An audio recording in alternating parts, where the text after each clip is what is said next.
ესენი ორ შემოებია. ნუ ეს არის ხედით სახმარი და ზოგს ძელი ისაა სახელური რომ ადვილად ამოიღო ღრმა იმეებიდან, ღრმა დიდი ქვევრებიდან. პატარა ქვევრებს ნუ ადვილად წმენდნენ აი ამ სარცხებით და დიდ ქვევრში უკვე ადამიანი ჩადიოდა და აი მას ხმარობდა. აი მეორე ორი ხელისთვის. და ძალიან კარგად რომ გაწმინდო ეს ისა ქვევრი რომ არ გაგიბუჯდეს ღვინო, მე ფერმენტაცია რომ კარგად ჩატარდეს. აქაც იგივე ის არის, აი ტუჩიანი ღვინის გვარი წყლის. ეს სხვადასხვა ისინია კიდე ხელსაწყოები, თქვათ იმის ჭაჭის ამოსაღებად, ამოსარევად. ეს არის მიწის დასატკეპნად იმის ქვევრების გარშემო, სატკეპნია სპეციალური.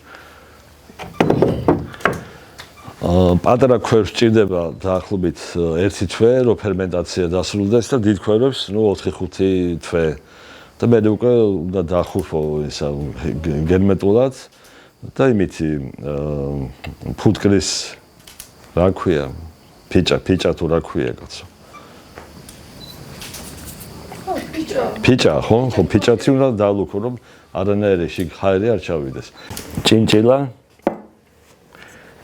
ამაში ჩადეს 1 ბოთლი ღვინო. ანუ აი ეს ყველა სექცია დაკავშირებულია ერთმანეთთან რა, იმე ხრელებით.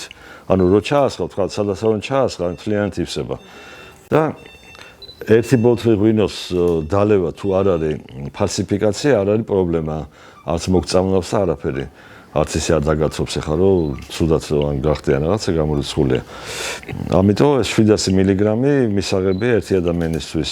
და კიდე იყო განსხვავებული სასმისები სხვადასხვანაირი, ზოგი კრამიტიდან სვავდა, ზოგი მაგეთ დიდი თასი არის, ერთი ფეხი აქვს. დიდი თასია, 3 ლიტრა ჩადეს შიგ ღვინო. და იმ ფეხზე აქვს ესეთი თავისუფალი რკალი ხის მოძრაობს ისა, ანუ კი არ არის, კი მოჭერილი კი არა, თავისუფლად არის. და ეს ერთმა კაცმა რომ დალიოს ეს განსხვავებული სასმისი და ეს რკალი რომ დალევს, რომ დაცლის, ეს რკალი მიერტყება ამ თასის ამ მას ბოლოს და გამოცემს ტკაცუნს რა, ამით ამტკიცებ რომ ბოლომდე დალია და არ იმემაძაღლე.